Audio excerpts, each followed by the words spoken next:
Hi, Bill Henshaw here again, Constitutional Coop Headquarters, and I've done some recent videos in the area of giving you people out there some help with your mortgage bankster lender, and or with student quote unquote loans. And I'd just like to add a few thoughts here, and points to show you we have some affirmative defenses here that at first blush are going to seem absolutely incredible, but they're not. Because not only are these lenders, quote unquote, loaning you money they could make up out of thin air, just like the Federal Reserve does it, but these are all corporate entities, and that's where we get them. Because if they're corporate entities, then what is their citizenship? Well, you go back to an era when we actually had states existing that were admitted into this union.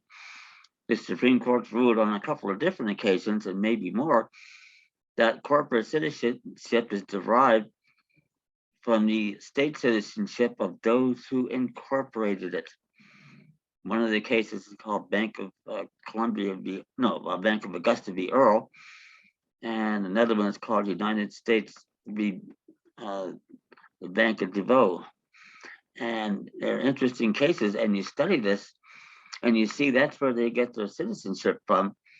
And even then, they had comparatively limited rights to what we have. By the way, I'm going to backtrack. It's Bank of the United States versus DeVoe, DEVEAUX.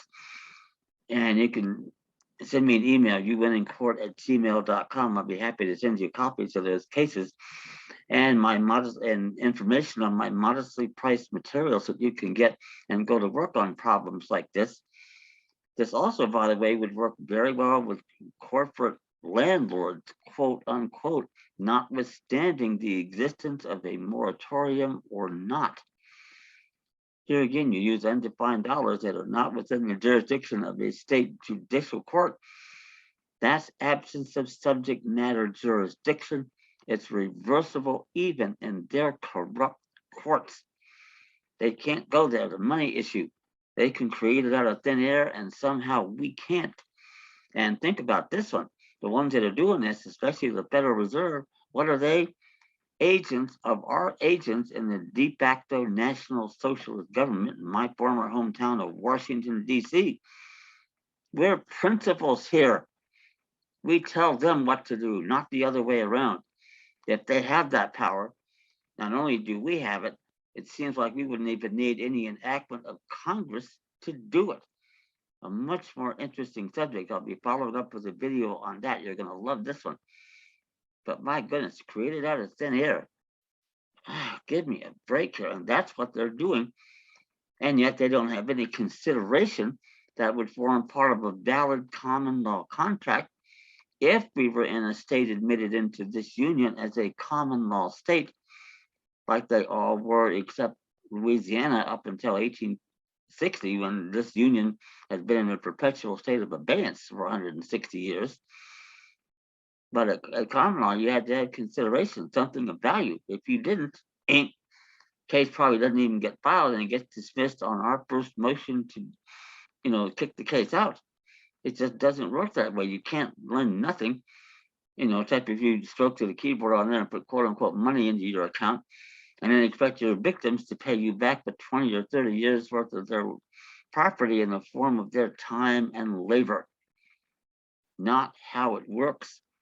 And think about this, with the original intent of the Constitution being to secure the blessings of liberty to ourselves and our posterity, not you, Microsoft, Chase Bank, or whatever. How can these two things possibly be in conformance with one another? That's so far beyond original intent, you can't believe it. And that's what we have to get back to. It's going to benefit all of us. Whether you're Africans, Asians, Americans, whatever, we're all going to have enforceable rights. The sovereign body politic will, in fact, be what it was: free white male 21. Get over it already. Ain't. Unless or until the Constitution is amended in conformance with that document, not in contravention of it. That's where all the trouble has come in here. And by the way, you learn all about that, send me an email, uwinnincourt@gmail.com. And I've got a brief on the 14th Amendment that is available. in my document packets, and you read this one and you find out the ratification of that amendment, that's RAT in capital letters, violated all 6 articles of the Constitution. That's why we're in so much damn trouble today. Can we fix it? I think this is the only nation ever conceived in history where it's still possible to do it. And with recent events in the last term of the 9 parts, the U.S. Supreme Court, we may have a real shot when they get back from summer vacation here, the first Monday in October, October 3rd, 4th, whatever the hell it is. Because they said things and they sounded exactly like me, citing the case of Cohen's v. Virginia. And they did it in a couple of different cases where they refused to file documents presented by Texas, a state admitted into this union, right, as a common law state. And the mainstream media got a hold of this. It was 2 judges dissent by Alito and Thomas. And I'm sure, though, that we have at least 5 or 6 on our side, and maybe even Breyer, who you'll notice hasn't retired. Because the big deal is, they said to Texas, you can't even file here. Article 3, Section 2, in all cases, ALL, in which a state shall be a party, the Supreme Court has original jurisdiction. They have nowhere else to go. But here's the big deal. The mainstream media missed it by 5 words. In all cases in which a state shall be a party. If there are no states, and that's the crown jewel of all of the work that I do, and we can prove it, Article 3, Section 2 isn't mandatory anymore, is it? And in the back rooms there, the U.S. Supreme Court are going to understand exactly what I'm talking about. No states, no problem. The problem comes in when we go there and start asking them, how the hell is it that you now think we're a resident, in a federal insular territorial position, when formerly we were domiciled in a state judicial district? Can you say winner, winner, chicken dinner?